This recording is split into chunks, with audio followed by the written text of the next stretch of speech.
오늘은 암논의 다말 강간, 암논의 다말 강간 이란 제목으로 말씀을 상고합니다. 이제 하나님이 나단에게 전하신 말씀대로 다윗 가문이 이제 구체적으로 재앙이 임하기 시작하는데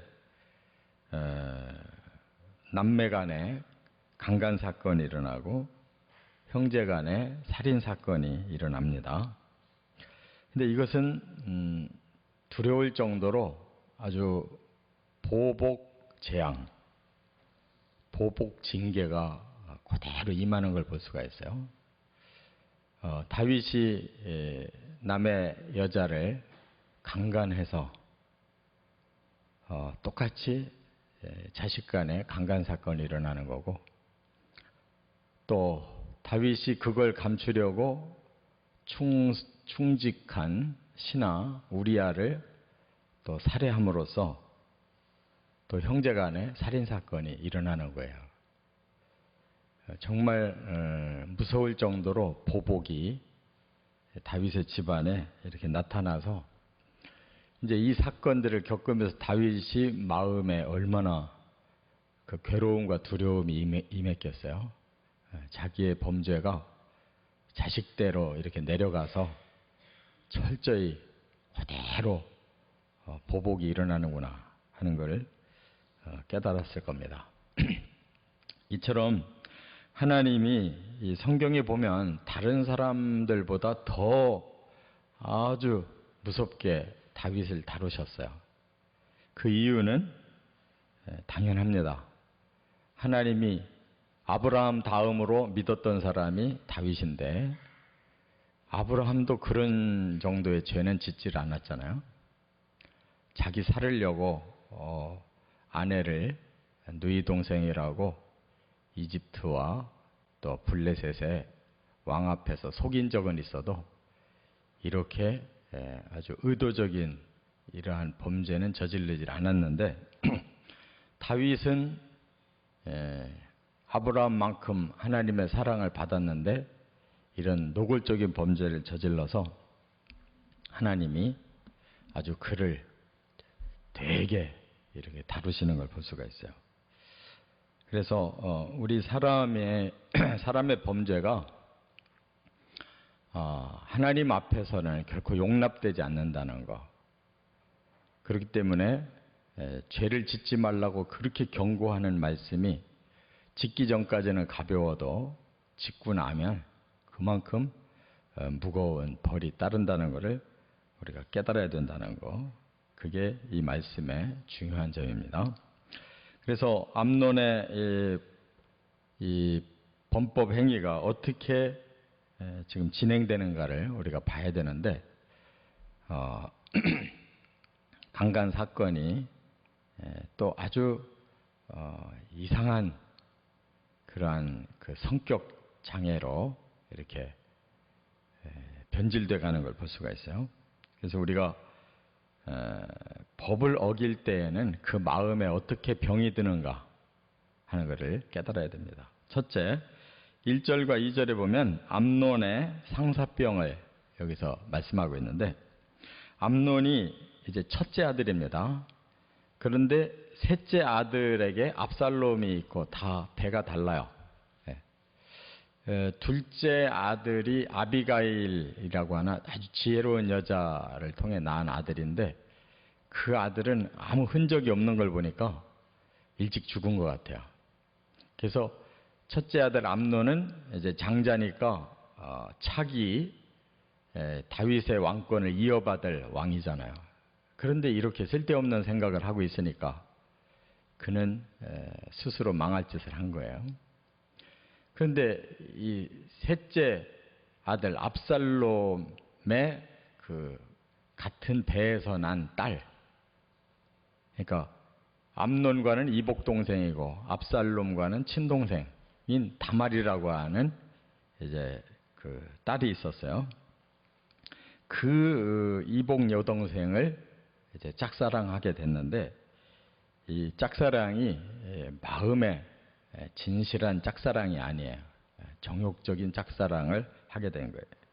그래서 안달을 하다가 상사병에 걸린 거예요.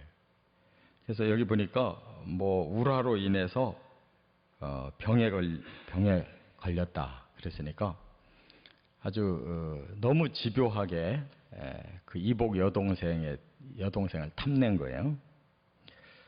이와 같이 그 사랑도 종류가 있어요. 마음으로 진심으로 사랑하는 사랑도 있는가 하면 정욕적으로 자기의 욕망에 불타는 사랑도 있어요. 근데 어떻든 간에 더 중요한 거는 율법 앞에서 이걸 극복해야 된다는 거죠. 율법에는 분명히 근친상간을 금하고 있어요. 같은 가족끼리는 이러한 성의 관계가 안 된다. 이러한 성의 관계가 일어났다 그러면 죽이라는 겁니다.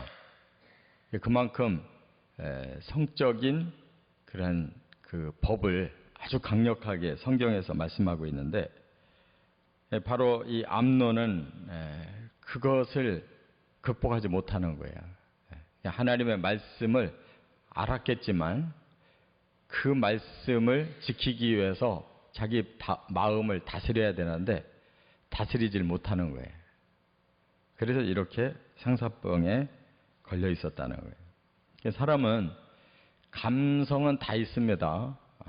이러한 정신적인 사랑이든 육체적인 사랑이든 사랑을 느끼지 못한다면 그는 사람이 아닌데 죽은 사람인데 중요한 거는 살아있는 사람이 느끼는 감성이 다 활용될 수 있는 게 아니다. 왜냐하면 죄성이 있는 사람의 마음은 법으로 말씀으로 다스려져야지 그것이 다 허용될 수가 없다는 거예요. 그러면 죄를 범하기 때문에 그래서 율법이 있는 거예요. 율법을 들여다보고 내 마음이 지나친 잘못된 마음이구나.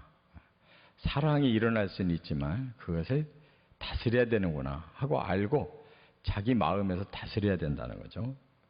그것을 이제 다스리지 못하면 이렇게 엉뚱한 대로 이제 번지게 되는 걸 우리가 깨닫게 됩니다. 두 번째는 3절부터 14절에 보면 암논의 강간을 볼 수가 있어요. 이 강간이 두 단계로 발전이 돼요. 먼저 음모를 꾸미게 됩니다. 그러니까 자기의 욕망에 대해서 절제하지 않고 뭐 안달이 났다가 그 다음에는 친구면서 사촌인 요나답이 와서 가르쳐줘요. 왜 이렇게 고민하고만 있느냐. 그럴 것 없이 그걸 끌어들이면 될 거 아니냐. 네가 원하는 대로 하면 될 거 아니냐. 이렇게 가르쳐줘요. 그러니까 그 친구의 말이 욕망을 채우면 된다는 거예요. 이것이 세상 논리고 사탄의 논리잖아요. 사탄은 꼭 이렇게 가르치거든요. 법이 무슨 필요 있냐. 네가 원하면 어떤 방법으로든 원하는 대로 하면 된다. 욕망을 부채질하죠. 그래서 네가 병든 채 하고 아버지가 병문안 오거든. 저 내 동생 다말이 나에게 수발을 좀 들어주면 나 금방 낫을 것 같습니다. 이렇게 말하면 아버지가 명령하지 않겠냐. 그럼 다말이 오거든. 그를 끌어들여라. 이렇게 가르쳐준 거예요. 이 암논은 장자면서도 전혀 이 생각이 왕위를 이어갈 만한 그런 능력이 없는 사람이에요. 그냥 욕망에만 사로잡혀 있지 그러한 그 생각이 없는 사람이에요. 그러니까 여기에 그대로 끌려 들어가서 이복 여동생을 강간합니다. 이 강간이라는 말이 요즘에는 이제 성폭행이라는 말을 쓰잖아요. 다른 사람을 일방적으로 괴롭힌 거, 뭐 구타도 폭행이지만 성범죄도 성폭행으로 다루고 있잖아요. 이것은 상대방에 대해서 일방적인 큰 고통, 범죄를 저지르는 거예요. 이렇게 생각이 자기중심적이면 또 거기에 더 죄성이 더 끌어올라오고 사탄이 부채질하고 이러면 사람이 다 죄를 범할 가능성이 너무 농후한 거예요. 그래서 지금도 날마다 뉴스 중에 빠지지 않고 나오는 것이 이 성폭행, 거기다 바로 살해 이렇게 이어지는 것이 이 똑같은, 지금부터 3000년 전이나 지금이나 사람의 마음은 변한 게 없어요. 그 죄성은 그대로 살아있고 사탄은 그대로 역사하고 있다는 걸 우리가 깨닫게 됩니다. 세 번째, 15절부터 22절까지 보면 암논의 증오를 볼 수가 있어요. 이렇게 자기 욕구를 채우고 나니까 암논이 마음이 다시 바뀌어요. 미움이 사랑보다 더 컸다 그랬어요. 그거 왜 그렇겠습니까? 거기에 바로 범죄의 함정이 있어요. 죄를 질 때까지는 쾌락욕이 아주 사람을 사로잡아요. 그 일이 자기에게는 뭐 최상의 행복처럼 느끼게 만드는데 범죄를 저질렀다 하면 그 다음에 사람의 마음에 한없는 허무감과 수치감이 생기는 거예요. 죄 짓고 나면은 바로 스스로 자기가 자기를 괴롭히고 있어요. 죄를 질 때까지는 굉장한 걸 얻을 것 같은데 막상 짓고 나면 그렇게 허무할 수가 없고 그렇게 수치스러울 수가 없어요. 그렇기 때문에 그것을 이제 좋게 해결하는 방법이 회개라는 겁니다. 자기의 과오를 인정하고 용서를 구하고 해결을 하려고 하는 마음이 회개인데 이걸 다르게 품을 수가 있어요.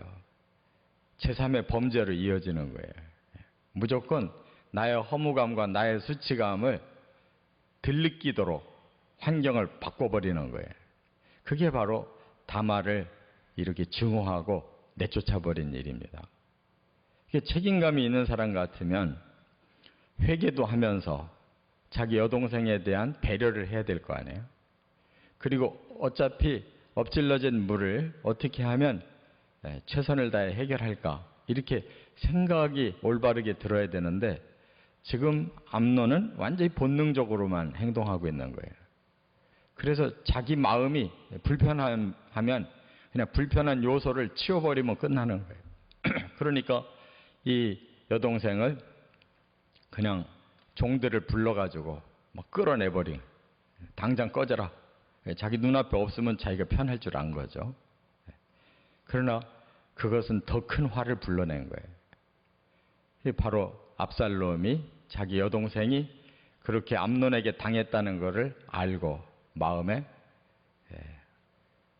그 보복을 하게 됩니다.